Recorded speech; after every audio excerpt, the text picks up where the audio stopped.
이분이 프랑스의 에펠탑이 세워질 때 극렬히 반대했던 분이라고 그래요. 그 철탑으로 철로 탑을 세우는 것이 흉물스럽잖아요. 극반대를 했는데 결국은 에펠탑이 세워졌습니다. 그런데 놀라운 거는 에펠탑이 세워진 다음에 이 모파상이 매일같이 점심때 에펠탑에 있는 레스토랑에 가서 점심 식사를 했다는 거예요. 그래서 사람들이 너무나 의아하잖아요. 아니 그렇게 반대해놓고서는 매일같이 와서 거기서 점심을 먹으니까 야 빤빤하다 뭐 이런저런 얘기를 합니다. 그래서 어느 분이 물었습니다. 아니 그렇게 반대해놓고 어찌 여기 와서 식사를 할 수 있습니까? 그랬더니 이분의 대답이 명답입니다. 파리에서 에펠탑이 보이지 않는 곳은 이곳밖에 없다. 참 제가 읽으면서 진짜 지혜롭다. 진짜 지혜롭다. 근데 거기에서 이렇게 그 파리 시내를 보면 얼마나 아름다울까 그런 생각이 들어요. 참 경관이 최고겠죠. 우리 교회가 비록 본당은 지하에 있지만 영적으로 여기에 영적인 뭔가 이렇게 환히 보이는 곳이 됐으면 좋겠어요. 여러분들이 여기서 예배를 드리고 기도할 때 하나님께서 우리 영적으로 우리에게 뭔가를 보여주셔서 가장 어떤 은혜가 있고 기쁨이 있고 또 하나님의 평강을 누리는 곳이 되어질 수 있으면 좋겠습니다. 오늘 우리 남전도회가 헌신 예배를 드리는데 우리 강희석 성도님이 성경 봉독을 하셨는데 어디를 읽으셨는지 아시죠? 예, 여기 처음에 딱 나오면은 긴장돼가지고 잘 몰라요. 저도 설교를 할 때마다 그렇고 어제도 어느 교회에 임직식이 있어서 뭐 권면을 해달라고 해서 갔는데 그냥 딱 스니가 덜덜 떨리더라고. 그래가지고 그냥 떨리는 가운데 그냥 하고 왔는데 모르겠습니다. 이 세상의 사람들은 하나님을 인정하고 싶지 아니합니다. 얼마 전에 어떤 뉴스를 보니까 미국에서 그 사탄교가 있는 거 아시죠? 사탄교가 있는데 그렇게 무슨 신상을 하나 세워놨는데 머리는 이렇게 염소 머리입니다. 염소 머리 같이 생겼고 그 다음에 이렇게 몸뚱아리가 있는데 그거를 딱 세워놓고 그걸 숭배하고 있는 거예요. 그 사탄교의 목적은 기독교를 파괴하는 겁니다. 어떻게든지 기독교를 무너뜨리는 것이 사탄교의 목적인데 어느 주에서 우리도 방과후 교실을 하겠다. 그래가지고 그것을 뭐 이렇게 이제 허가를 요청하는 내용이 있더라고요. 그래서 그 이유가 뭐냐 했더니 기독교가 아이들을 세뇌시키는데 그것을 까부시기 위해서 우리 사탄교와 방과후 교실을 해야 된다. 그러면서 그거를 이제 얘기를 하더라고요. 세상은 철저하게 하나님을 부정하려고 해요. 하나님을 인정하고 싶어 하지 않습니다.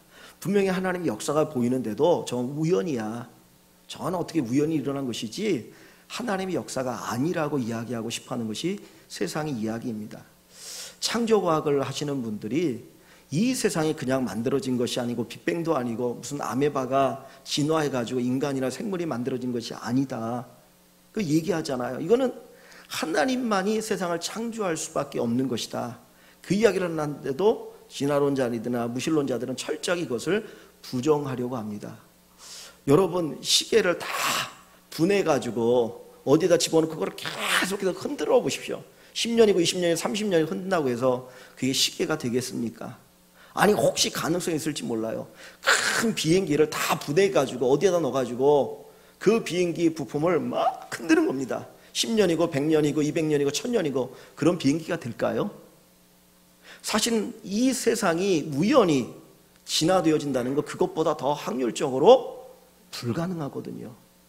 이거는 하나님이 아니거든 절대적인 신이 아니고는 그 누구도 만들 수 없고 우연히 될 수 없다라는 건데도 이 사실을 인정하고 싶지 않은 것이 인간의 본성입니다.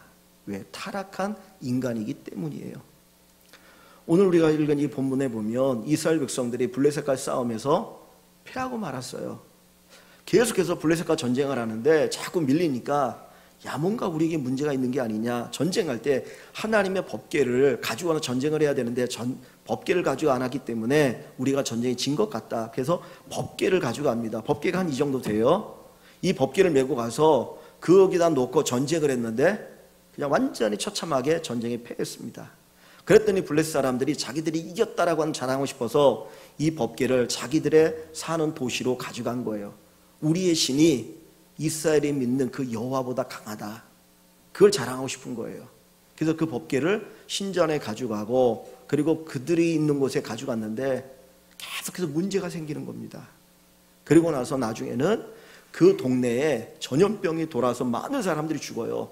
그러니까 이게 우연히 생기는 게 아닌가. 그리고 동네 사람들은 그 법궤가 왔는데 그 다음부터 문제가 생기니까 이거 법궤를 옮기라는 거죠. 그래서 법궤를 옮기고 다른 데 두면 또 그 동네에 또 이 전염병이 들어가 사람들이 죽거나 하니까 계속해서 옮기면서 야, 안 되겠다.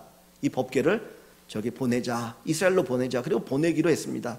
그러면서 무슨 생각을 하냐면 이 전염병이 여호와 하나님, 이스라엘 백성을 섬기는 여호와 하나님이 내린 전염병이 아니고 우연히 일어난 전염병일 거다. 왜냐하면 자기들의 신이 이스라엘 신을 이겼는데 무슨 이스라엘이 믿는 여호와 하나님이 자기들에게 전염병을 내릴 수 있겠느냐는 거죠. 그것을 부정하려고 하는 거예요. 그래서 어느 정도로 부정하고 싶은가 하면 이제 이 법궤를 이스라엘 백성들에게 보내야 되는데 베세메스라고 하는 곳으로 이제 보내려고 하는데 어떻게 보내냐면 암소 2마리를 선택해요. 근데 이 암소들은 새끼를 낳은 지 얼마 안 돼 갖고 막 젖이 넘치는 새끼의 젖을 먹여야 되는 암새 2마리를 선택합니다. 그리고 거기에다 수레를 묶어서 그리고 그 위에 이 법궤를 올려놓고 베세메스라고 하는 큰 길로 가는 길이 있는데 그곳으로 똑바로 가면 그곳으로 가면 이스라엘의 하나님이 우리에게 재앙을 내린 것이고 그렇지 않으면 우연히 일어난 것이다 라고 그들이 믿기로 작정하는 거예요. 근데 여러분 본성적으로 가능합니까? 이 새끼를 낳은 지 얼마 안 된 이 암소 2마리가 그 속에 뭐가 계속해서 아른아른거리겠어요? 지금 억지로 새끼들을 띄워놓으니까 새끼들은 엄마 젖을 먹어야 되는데 엄마 젖을 먹을 수 없으니까 계속 맹맹 울 거 아닙니까 뒤에서. 그리고 그 어미 입장에서는 새끼가 보고 싶은 거죠. 떨어질 수 없으니까 뒤를 돌아보고 새끼 있는 대로 가는 것이 본성이에요. 그런 본성이 있는데 이 암소 2마리를 앞으로 가게 하는 겁니다. 그리고 그 가는 대로 옆에는 새끼들도 있고 여러 가지가 있을 겁니다. 근데 그렇게 해놓고는 이 소들이 베세메스로 향해 가면 하나님이 계시고 하나님이 재앙을 내린 것이고 그렇지 않으면 우연히 일어난 것이다. 그런데 놀라운 것은 이 암소 2마리가 베세메스를 향해서 갔다는 거예요. 뭘 우리에게 보여줍니까? 하나님이 계시다는 것이고 하나님 스스로 하나님의 하나님 되심을 증거합니다. 우리가 하나님 되심을 증거하지 않아도 하나님 스스로 하나님 되심을 증거하셔요. 내가 하나님을 높이지 않으면 하나님 증거하지 않으면 하나님 드러나지 않는다? 아닙니다. 스스로 하나님은 자기 자신을 드러내고 영광을 취하실 수 있어요. 그럼에도 불구하고 우리를 통해서 영광을 드러내시는 것은 우리에게 그 영광에 동참하는 기회를 주시는 겁니다. 그 하나님의 은혜를 주시는 것이고 상급을 주시는 것입니다. 사실 우리가 이 예배를 드리지 않아도 하나님 스스로 영광 받으시잖아요. 그런데 이 예배를 드리게 하신 이유는 뭡니까? 우리로 하여금 그 하나님의 영광을 함께 경험하도록 하는 하나님의 축복입니다. 오늘 남전도회가 헌신 예배를 드리고 우리 모두가 하나님 앞에 예배를 드릴 때에 정말 하나님의 하나님 되심, 하나님의 살아계심을 온전히 고백하는 귀한 은혜가 있어지기를 소원합니다. 여기에서 이 암소 2마리의 모습을 우리가 생각해 보기를 원합니다. 이 2마리의 암소는 어떻게 보면 이스라엘 백성들과 정반대되는 모습을 보여줍니다. 이스라엘 백성은 하나님이 큰 은혜를 입었잖아요. 사랑을 입었잖아요. 과거의 사사들을 통해서 하나님이 구원하셨고 그 이전에 애굽의 노예로 종살이 하던 그들을 구원하시는 어마어마한 은혜를 베풀어 주셨어요. 그럼에도 불구하고 하나님을 떠나고 하나님을 외면했던 이들인데 이 암소 2마리는 철저하게 하나님의 인도하심을 따라 움직입니다. 그것을 통해서 살아계신 하나님께서 하나님을 향한 진정한 헌신이 무엇인지를 우리에게 보여주는 의미가 여기에 담겨 있습니다. 오늘 이 2 암소를 통해서 헌신이 무엇인지를 우리가 생각해 보기를 원합니다. 첫째로 베세메스를 향해 가는 이 암소들은 여호와의 궤를 싣고 갑니다. 자, 여기 7절 말씀 한번 볼까요? 7절과 8절을 봅니다. 7절 8절. 그러므로 새 수레를 하나 만들고 멍에를 메어 보지 아니한 전 나는 소 2마리를 끌어다가 소의 수레를 메우고 그 송아지들은 떼어 집으로 돌려보내고 여호와의 궤를 가져다가 수레에 싣고 속건제로 드릴 금으로 만든 물건들을 상자에 담아 궤 곁에 두고 그것을 보내어 가게 하고 그랬습니다. 지금 이 소들에게 뭐를 지금 이렇게 맨 거죠? 수레를 맸어요. 그죠? 한 번도 멍에를 매지 않는 이 암소들에게 수레를 끌게 하는 거예요. 그리고 그 수레 위에다 뭐를 얹었죠? 예, 법궤를 이렇게 얹었습니다. 원래 이스라엘 백성들은 법궤를 옮길 때 사람이 어깨에 메고 옮겨야 되거든요. 근데 이 블레셋 사람들은 여호와 하나님 인정하지 않으니까 그냥 수레에다 실어서 법궤를 옮기게 하는 거예요. 근데 이 암소들이 여호와의 궤를 싣고 가고 있다라는 겁니다. 이것을 오늘 우리의 삶 속에서 적용해 본다면 하나님을 모시는 것, 하나님의 말씀을 모시고 살아가는 것을 우리에게 보여준다고 볼 수 있어요. 왜냐하면 이 여호와의 법궤 안에는 뭐가 들어있죠? 이 법궤 안에 뭐가 들어있습니까?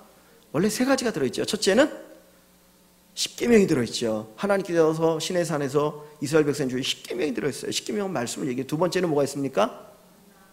만나가 들어있죠. 이스라엘 백성들이 40년 동안 광야에서 먹었던 음식인 만나가 들어있어요. 세 번째는 아론의 쌍난지팡이였습니다. 법궤도 하나님의 말씀이에요. 만나도 이스라엘 백성들이 밀같이 먹었던 신약에서는 예수님이 하나님의 말씀으로 이렇게 이야기하셨던 거죠. 세 번째, 아론의 쌍난지팡이는 하나님의 권위를 이야기합니다. 그러면 이것을 통해서 결국 뭘 얘기하느냐? 이 암소들은 하나님의 말씀을 중심으로 움직이고 있다는 거예요. 헌신의 첫 번째 과정은 하나님의 말씀을 가지고 살아가는 겁니다. 제가 이 말씀을 생각하면서 무슨 생각이 들었냐면 컴퓨터가 생각이 났어요. 우리가 컴퓨터를 가지고 여러 가지 작업을 합니다. 어른들은 뭐 엑셀을 깔거나 뭘 깔아서 이제 뭐 필요한 작업을 하죠. 근데 아이들은 컴퓨터를 가지고 많이 뭘 합니까? 게임을 많이 해요. 그 컴퓨터에 무슨 프로그램을 까느냐에 따라서 용도가 달라져요. 똑같은 인간이지만 우리 안에 무엇이 프로그래밍 되었느냐에 따라서 우리의 삶이 달라질 수 있다는 거예요. 세상적인 지식과 세상적인 어떤 욕망으로 프로그램 되어 있으면 끊임없이 세상을 쫓아갑니다. 그렇게 되어 있거든요. 그런데 하나님의 말씀으로 프로그래밍 되어 있으면 우리는 하나님의 말씀을 따라 사는 거예요. 그 말씀이 우리를 통해서 드러나게 되어 있습니다. 헌신하기 위해서는 먼저는 하나님의 말씀이 내 안에 프로그램화 되어야 된다는 거예요. 우리의 생각이나 우리의 모든 것들을 말씀 중심으로 착착착착 움직일 때 거기에 말씀의 역사가 일어나게 되어지지, 이 안에 말씀이 없는데 어떻게 말씀의 능력과 말씀의 역사가 나타날 수 있겠습니까? 먼저는 우리 안에 하나님의 말씀으로 채워지길 원합니다. 여러분, 북한 사회가 왜 무서운 줄 아십니까?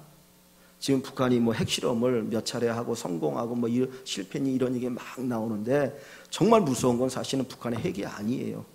그것도 무섭지만 진짜 무서운 거는 그 사람들이 가지고 있는 주체 사상입니다. 주체 사상이 철저하게 세뇌되어 있는 거예요. 그래서 무서운 거예요. 우리가 생각할 때는 말도 안 되는 이야기잖아요. 자기 아버지가 죽어도 그렇게 안 울 것 같은데 김정일이 죽고 나니까 그냥 온 나라가 울고불고 난리죠. 우리가 생각할 때는 말도 안 되는 사회인데도 그들은 별 문제가 없다고 생각하는 거예요. 왜? 이미 머릿속에 주제사상을 꽉 들었기 짰기 때문이에요. 하나님이 없는 유물론 사상, 인간의 중심이라고 하는 이 잘못된 사상이 그들을 사로잡고 있으니까 그들이 그 길을 가는 겁니다. 우리 안에 뭐가 있느냐가 중요해요. 말씀이 있는 사람인가, 아니면 세상의 것이 나를 지배하는가.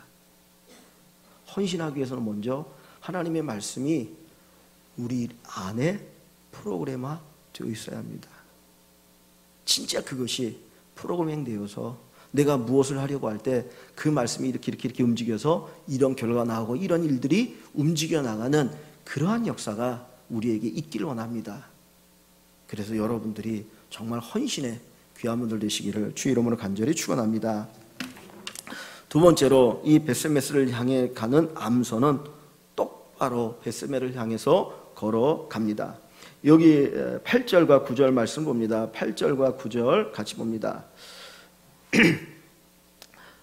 여호와의 궤를 가져다가 수레에 싣고 속건제로 드릴 금으로 만든 물건들은 상자에 담아 궤 곁에 두고 그것을 보내어 가게 하고, 보고 있다가 만일 궤가 그 본 지역길로 올라가서 베스메스로 가면 이 큰 재앙은 그가 우리에게 내린 것이요 하나님 우리에게 내린 것이다 그러죠.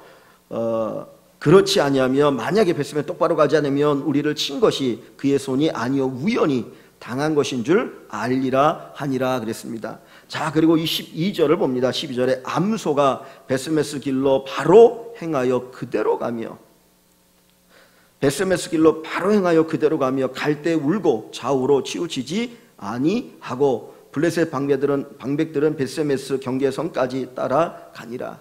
자, 여기 보니까 이 암소들이 어떻게 베스메스 길로 바로 행하여 됐어요. 똑바로 행했다라는 겁니다. 갈 때 울고 좌우로 치우치지 않았어요. 이 암소들이 왜 울었겠습니까? 우는 이유가 뭐죠? 새끼들이 생각나니까. 그죠? 자기는 지금 새끼들이 생각나니까 뒤로 돌아가고 싶은 거예요. 그죠?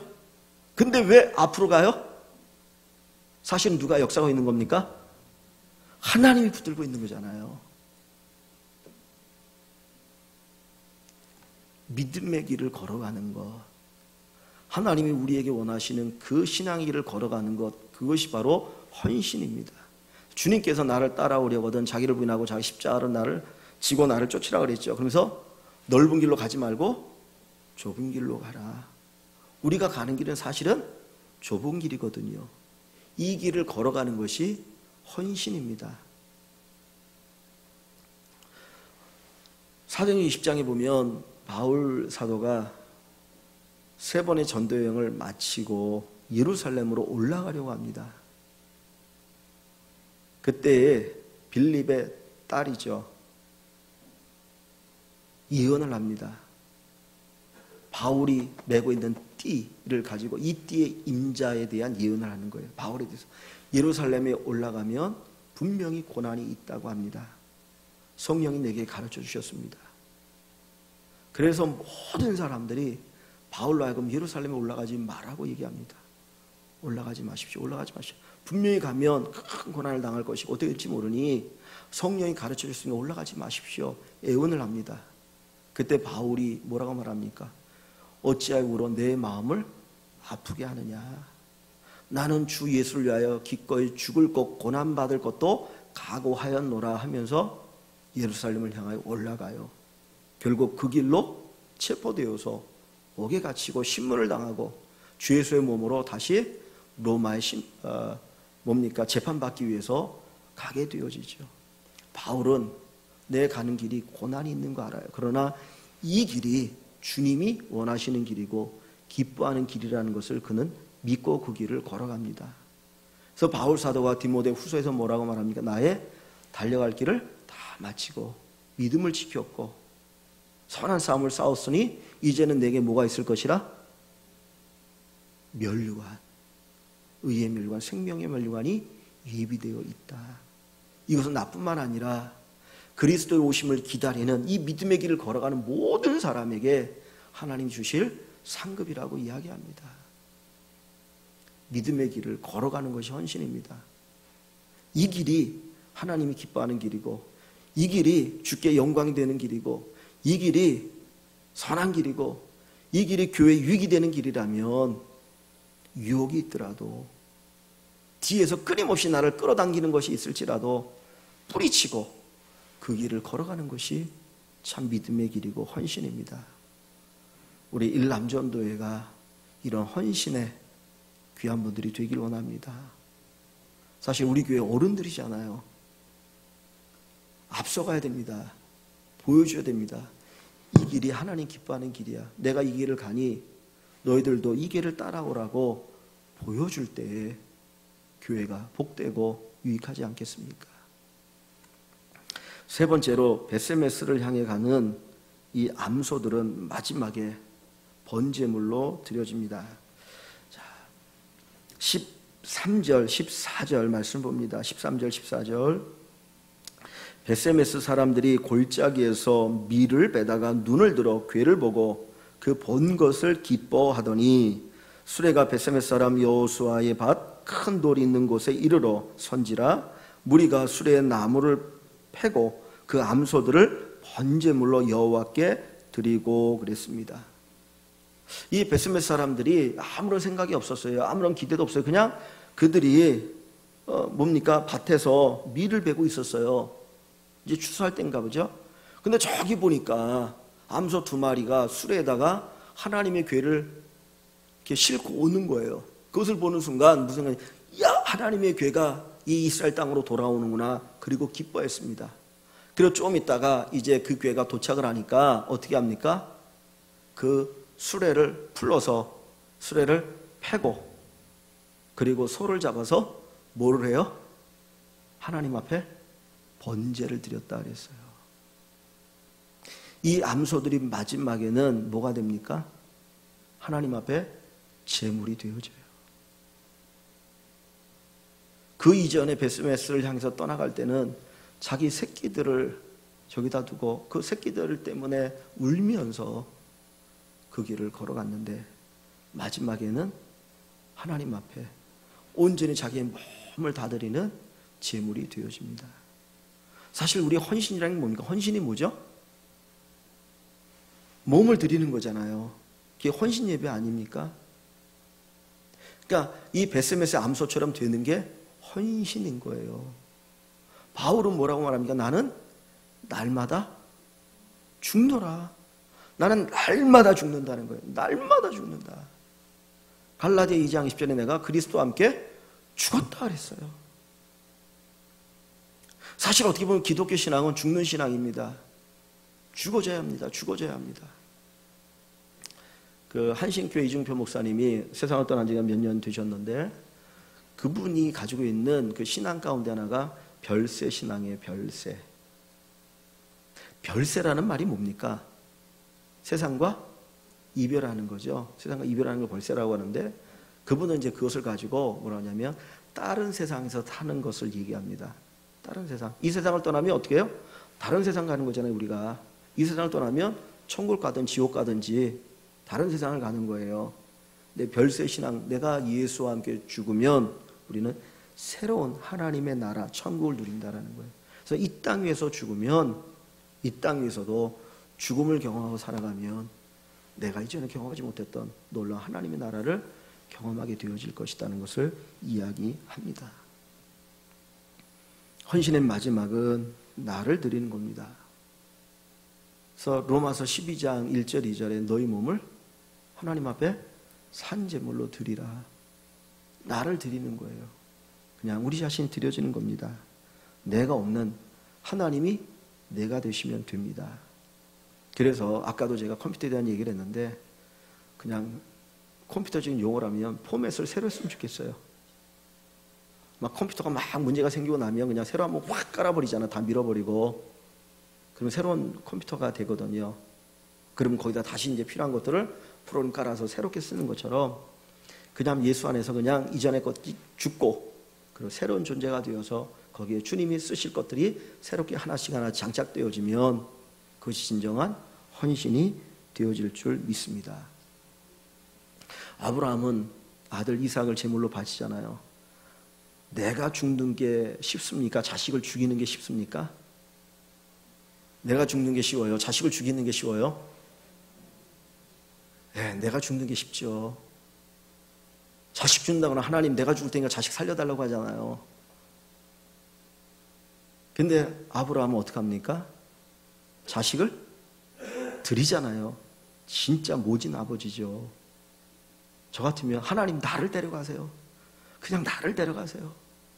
아니 그럴 텐데 아브라함은 자기 부인하고도 얘기도 안 하고 지 자식한테도 얘기도 안 하고 데리고 가서 갑자기 묶어가지고 그냥 칼로 찔러 죽이려고 하니 얼마나 모집니까?